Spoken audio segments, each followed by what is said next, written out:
அதாவது இந்த ஒரு படம் மாதிரி என்ன தேம்பி தேம்பி அழுக வச்ச ஒரு படமே கிடையாதுங்க. இன்ஃபாக்ட் இந்த படம் ரிலீஸ் ஆகும்போது தியேட்டர்ல நான் பார்த்துட்டு கிட்டத்தட்ட 1 வாரத்துக்கு மேல ஒரு மாரி அப்படியே நான் டிப்ரஷன்லயே சுத்திட்டு இருந்தேன். இப்போ கூட இந்த படத்தோட சீன்ஸோ, ஏதாவது ஒண்ணு Instagramல, YouTubeல பார்த்தேன்னா, அத என்னால கடந்தே வர முடியாது. ஒரு 10, 15 நிமிஷத்துக்கு நெஞ்சு அப்படியே ஒரு மாரி பாரமா இருக்கும். ஏன்னா, அந்த கதையும், அந்த கதாபாத்திரமும் அவிங்களுக்கு வலிக்கிற வலி நம்மோட அப்படியே பெனஞ்சு, நம்மள போட்டு அப்படியே உருக்கி எடுக்கும். அப்படிப்பட்ட ஒரு படம் தான் சப்தசாகர்தாச்சே சைட் ஏ, சைட் பி. 2 வருஷம் ஆச்சு. நான் அப்பவே எக்கச்சக்கமான வீடியோ போட்டிருக்கேன்.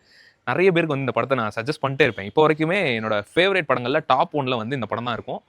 ஏன்னா, இவ்ளோ பெயின் குடுத்த படத்த ஏன்டா திரும்பி திரும்பி போய் பார்ப்பேன்னு கேட்டா தெரியல. அது ஒரு காந்தம் மாரி அப்படியே ஈர்த்துக்கிட்டே இருக்கும். எங்கேயாவது ஒரு அந்த பாட்ட கேட்டாவே போதும். முக்கியமா அந்த படத்துல ஒரு சில விஷயங்கள்லாம் வரும். அந்த டேப் ரெக்கார்ட்ல திருப்பி திருப்பி அந்த வாய்ஸ கேட்கறது, ஜெயில்ல உள்ள இருந்துட்டே வெளிய பார்க்க வராம இருக்கிற சீனு, 2 பேரும் 10 வருஷம் கழிச்சு ஒரு ஹோட்டல்ல மீட் பண்ணிக்கிறது. அவளோட ஆசைகள், அவளோட கனவுகள் எல்லாத்தையும் எங்கேயோ ஒரு ஓரமா இருந்துட்டு, அத ஃபுல்ஃபில் பண்றதுக்காக நம்மாள் ஒண்ணு பண்ணுவான் பாருங்க. சொல்லும்போது எனக்கு அப்படியே ஒரு மாரி இருக்கு. இந்த படத்த இன்னும் நீங்க பார்க்கலன்னா, தயவு செஞ்சு போய் பாருங்க. அதுவும் சைடு ஏ, சைடு பி ஒரே ஸ்ட்ரெச்சா பார்த்தீங்கன்னா, நான் சொன்ன மாரி ஒரு 1 வாரத்துக்கு நீங்க நீங்களாவே இருக்க மாட்டீங்க. வந்த படங்கள்லயே இந்த டிகேட்ல பெஸ்ட் லவ் படம்னா அது இதுதான். இந்த படத்த குடுத்த அந்த டீமுக்கு பெரிய நன்றி.